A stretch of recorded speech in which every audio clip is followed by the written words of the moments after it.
Luckily, the graph hasn't shot up in a drastic way, so people are quite optimistic about how things are going to pan out. But yeah, look, it's still difficult. People are trapped inside, especially the guys who don't get food to eat in this day and age. The migrant workers and guys who work on daily wages are really struggling. So there's so many things happening, so many amazing people doing such a great job. But it's good to see. It's good to see the human side really coming up because that's the only option we have right now. No ego, no sort of manipulations anywhere. People just trying to help people in need, and there's always a silver lining to all of this, and I can truly see that. That many people reaching out and making an effort and risking their lives to help others is quite an amazing thing to see in such a crisis situation. So yeah, hopefully we are on the right path as well. I don't think that we're going to get to jog outside and all that anytime soon. I think you guys are luckier that way, and the condition seems much better than what it is here. But yeah, hopefully in time we should be able to do that as well. Look, I might not be 100% accurate, but the way I've got it is that we will be allowed to jog at least from next week. But I might be wrong before people get on my case. But Virat, I don't know what you feel like. It almost feels like surreal, It feels like I'm part of a big movie here. But it is real with the virus. But the nice thing about a big movie is there's always opportunity. There's always a hero, and there's always opportunity for people to stand up and to make a difference. And to have seen the leaders and people inspiring each other, to give out a helping hand to people in need. And I think both of us have a big responsibility with that. And I think we'll touch on that a bit later, how we're going to try and make a difference together. Absolutely. I totally agree with you. I think obviously they are comparing this or even, putting this across as even a worse situation than the World War. So we have no idea what happened back then. It would have been crazy for people who experienced that. But the thing right now is that you literally have no other option but to follow what's been told.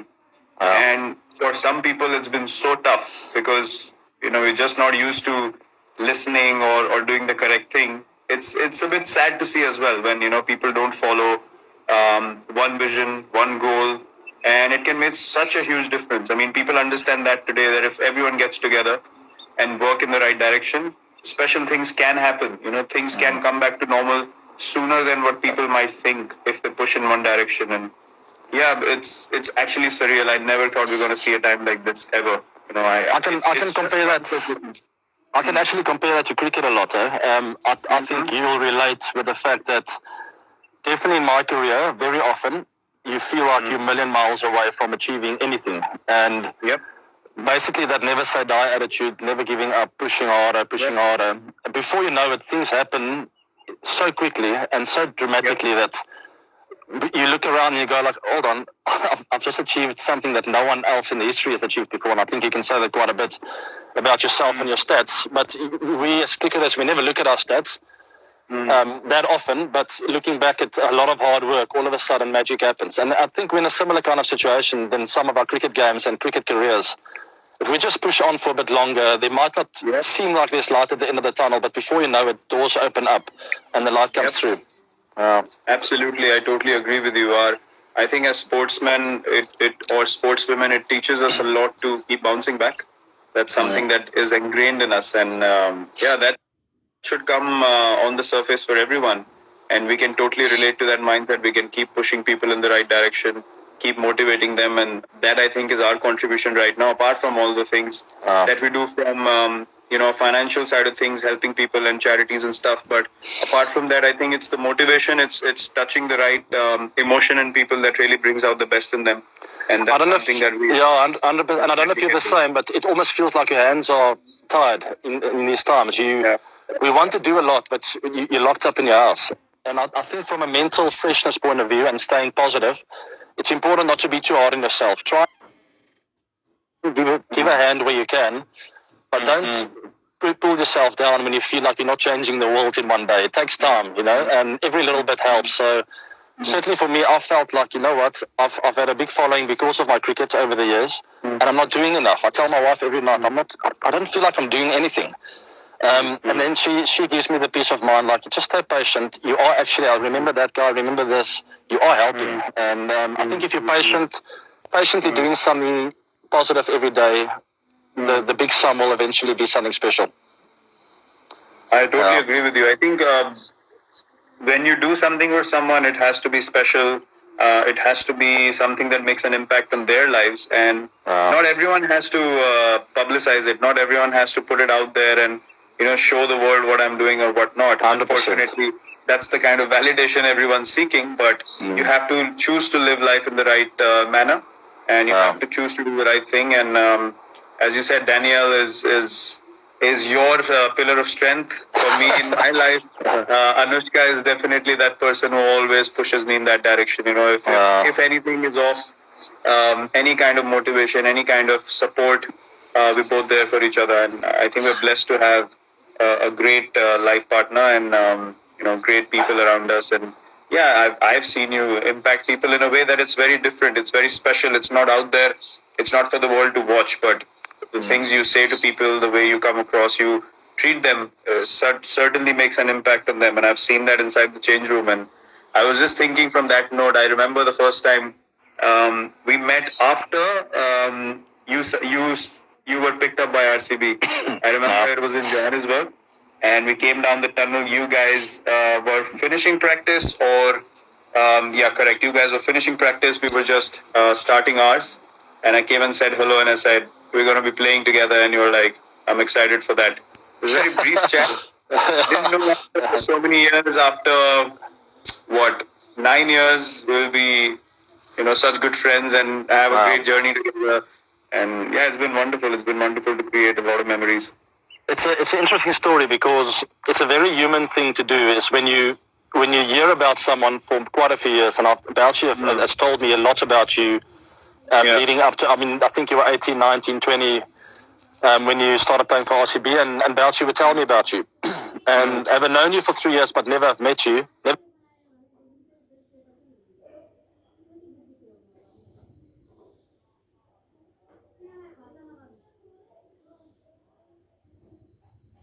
meeting you in that time.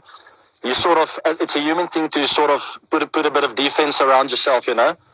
So I remember walking up the tunnel, and even though I said hi, my defenses were definitely up. Like, hold on, I don't quite trust this guy yet. I've heard a lot about him. I've seen the hair, I've seen the style. I'm not convinced. But it didn't take me long to get to know you a bit better and to see the human side in you, which luckily over the last few years, because of what you've achieved, a lot of people have seen that human side. Where if that didn't happen, and for a lot of people, I don't think everyone gets to enjoy the human side of them. You just see this image. But anyway, there's a good spirit inside of your body, and Biscuit, we all have a lot of respect for you and everything you've achieved. Thanks. Okay. Thank you. That's enough of that. Yeah, it's a bit emotional, getting a bit dramatic. But listen, I was actually talking to Anushka about this, and RCB shared a picture of the first game that I played for RCB, and now it's been 12 years. It was in 2008, and now we're in 2020, and it's such an amazing journey. It's so surreal. You've been here 9 years yourself, and it's been so amazing to actually look back and think. For a lot of people, it's all about, obviously we want to achieve the ultimate goal. For RCB, we've come close thrice. I haven't been able to. That's always going to be our dream together. But I was just thinking, looking back at this journey, I was like, and we just sat down and spoke about it. I was like, there is no way in any scenario that I can ever think of leaving this team. Because of the journey we've had, because of the love and the care the franchise has shown, the fans have shown. You can feel emotional about the season going well or not, but to have that loyalty with Bangalore, with RCB, it's been quite surreal. I don't know what you feel about it, but I just got this emotion. I was like, man, till the time I'm playing IPL, regardless of how we play, I'm never leaving this team. There is no chance in any situation that I'm going to play for anyone else. Not everyone is as sure of staying in the side as you are. So that has certainly been my inspiration for quite a few years now. I'd never want to leave Bangalore, but I know I've got to score runs if I want to stay there. So that's really pushed me. And obviously the fans. But But it is crazy when you look back, and that I want to touch on. It's something that's on my mind a lot. Is how people harp on stats and hundreds and big performances. And as nice as that is, every time I look back on memories of the IPL or playing for South Africa or any team for that matter, you think of relationships and connections and friends, and you don't really. Yes, in the back of my mind, hey, I played a nice knock there. It's more often than not people remind me of that. It's not myself thinking of it, but you think special. You think about special moments and the crowd's atmosphere. So those are the kind of things I don't want to ever give away. I want to be in Bangalore for that for I don't know how many years to come. So hopefully the IPL will happen this year. We'll see what happens. Yeah, let's see. I mean, we have no clarity whatsoever at the moment, but I'm quite optimistic. At some stage, we will definitely have something because things are moving in the right direction. And it's actually quite amazing because when people get back from this, when things are back to normal, I don't see things getting back to normal in the same manner that they were before everything happened. I think there are going to be a lot of changes. A lot of discipline has to be shown by people everywhere, is what I'm thinking. People have to respect guidelines and rules and all that. That surely, I think, is going to be our future. But whenever people come back to watch games or, the players come back to play, there's going to be such different energy and pure enjoyment because what I've seen in this phase is there are a lot of times when you get egoistic and you think, I'm doing this or I'm doing that. In reality, you're controlling nothing. No one can do anything in the current situation. We all have to swallow our ego, just follow what's been told, and just be grateful for life. Try and help those who are in need, and that's all. We should be so grateful that we are able to sit in comfortable environments at a stage where so many people are struggling for food. And it really puts things in perspective, when you don't have control of anything, you can't even get out of your own house. How can we claim to do something and make something happen? All we can do is just enjoy and just have a good attitude and give everything that we have. And I think it's drastically going to change the enjoyment part of things for a lot of people. People are going to stop getting so serious about their own games or results and all that sort of stuff. I think that pure love for everything is really going to come up on the surface. I don't know if you agree or not, but that's something I think might help. Yeah, there's a lot of things that'll never be the same again. That's for sure. And you touched on it briefly, and it's certainly something that I've become more aware of because of this pandemic. Is the hunger there is around the world. It's huge, and it breaks my heart. I don't know how to deal with it. That people are suffering, that I can't get food on the table. I mean, yeah, it really gets to me. So my focus has been on that quite a lot, and those are the kind of causes that I've been supporting. Is really just trying to get food on tables, and in people's hands. And I can't think of anything worse than not being able to give your family food. So that's been my focus, and certainly for the rest of my life, I'll try and make a difference when it comes to that. Obviously, different areas as well, but I think that's quite a big problem we have. Yeah, I think nothing. I don't think there's anything greater than that. Nothing hurts you more than seeing people just struggling for a meal. And as I said, for the daily wage workers, it was all about working one day, making sure there's enough food, and then continuing the same cycle. There's no concept of savings or anything. Such are the challenges and the realities of life for a lot of people. And we must all respect that. We must all help when we are in a situation that we can. Definitely, we should help. And it's amazing that you are thinking on those lines. You're doing the same stuff. Me and Anushka are helping a lot. We have helped a lot as well. And look, these are the things that you can do as human beings. And it's not to get satisfaction for yourself out of it, but really understanding the other person's situation and the condition they might be in, and just help without anything in return. Nothing of no expectation of any sort. But listen, are you thinking of doing something about it? When I spoke to you yesterday, you were mentioning something that you wanted to bring up, but you didn't tell me about it. So please.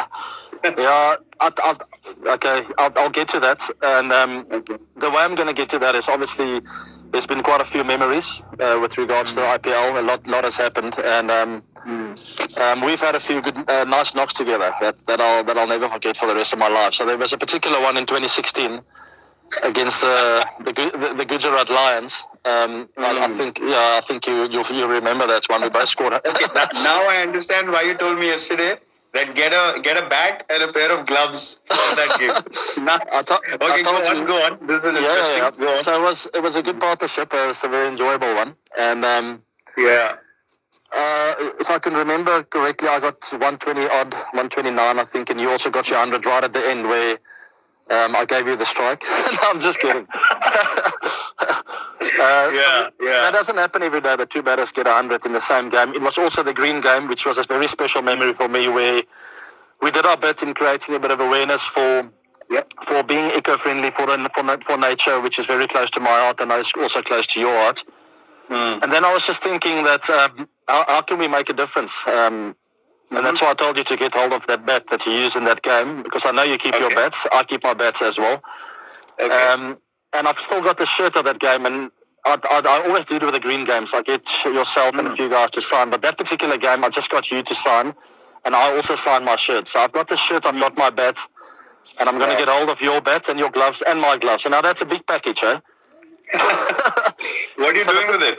The plan is to get it on an online auction platform where I know there are a lot of collectors around the world that wouldn't mind your bat particularly, but I'll throw mine in there as well as a little bonus. Right.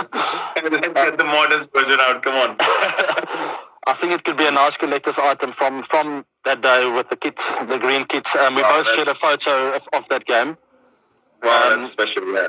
So the platform is called Bid or Buy. I'll share more info after this chat on my Instagram page, and then people can go there and bid. I mean, and all the proceeds will go for the COVID-19 issue that we have, but particularly for a cause that supports getting meals on people's tables. And I was thinking of sharing the proceeds with you so we can get it in India and South Africa.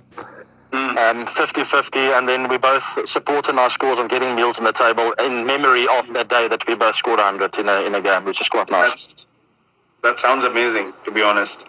The fact that you also want to share a part of it to India, where you have a massive fan following, probably the most loved international cricketer ever in India. I sent you a picture of a guy riding a bike a few months ago with your t-shirt, if you remember. So quite special, quite an amazing gesture from you. And I've actually got the stuff that you asked me with the wear and tear. So I can show people the stuff that I used. That season was so special. I've kept most of the things from that season because I don't think ever in my life will I be able to score that many runs in a single season. So I made sure that I stacked everything up, and that's the bat I used. So there it is. For this cause, I would give anything away, not just these things, but yeah. I've got there's the shirt I used. I remember that logo. And we both signed there, if you can see. Wow, yeah, I remember. Sweet. That's quite cool. And then I've got my bat. I was still using Kookaburra at the time. So there she is. Wow. I remember that as well. I wish I could hit a few more in that area there. You can wake up from your sleep and hit it in the middle. But anyway, so everyone listening, those of you who like to collect, even if you don't like to collect, go onto a platform called Bid or Buy. It's a South African platform, but you can bid on it globally, and we'll courier the items to you. It might take a week or two. We'll see where it goes. If I feel the figure is big enough, I'll announce the winner or the bidder on Instagram, and we'll courier it straight to your doorstep, and we can put messages on there, personalize it the way you want it. Myself, it's my bat, my playing shirt from the day, Virat's bat, and both pairs of gloves that we both used on the day. Yeah, that's quite amazing. Are you going to share the link on Instagram and Twitter?